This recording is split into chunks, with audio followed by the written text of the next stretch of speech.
So every time I need to do a reflective ceiling plan, I need to first freeze some layers. Grid lines for the columns, dimensions, room names, fixtures, doors, of course, existing, new.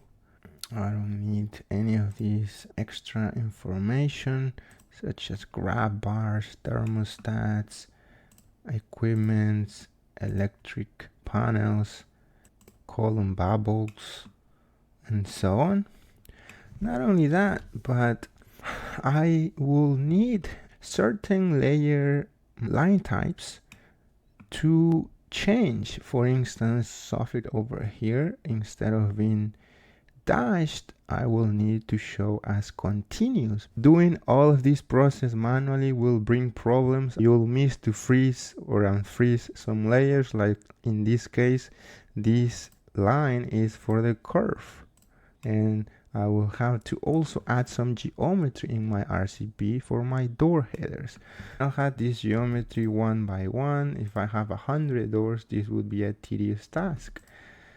So let's see how we can streamline this task and make our lives easier. I'm gonna create a custom quick command right here on my tool palette. It's very easy. If you never create it, you just draw a rectangle or a polyline or wherever. You draw it, you click and drag it and drop it into your tool palette, and that way you can go to the properties and create your quick command.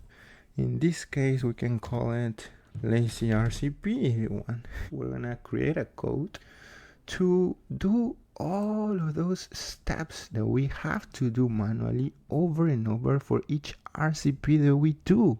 So let's freeze some layers. In macros, we want to keep the code as small as possible, so we can use the abbreviation F and press enter for freeze. We can freeze everything on our XREF and only turn on or bring back or unfreeze the layers that we actually need. Like on our RCP, we need walls, we need glass or storefronts. So I'm gonna click and boom, you can see we only have the layers that we need. Let's change some line types. We can say line type or just use the shortcut L and press enter. We want continuous line types. You might have canopy. We can use our command and look, those layers got the line time change immediately. The other thing is that we might need to change the color of these layers. I want this line to be dark. You might want that too, to show some elements darker than others. Once you bring your base plan, all you need is the lazy RCP command and select all of those to change the visibility to headers. Boom, done.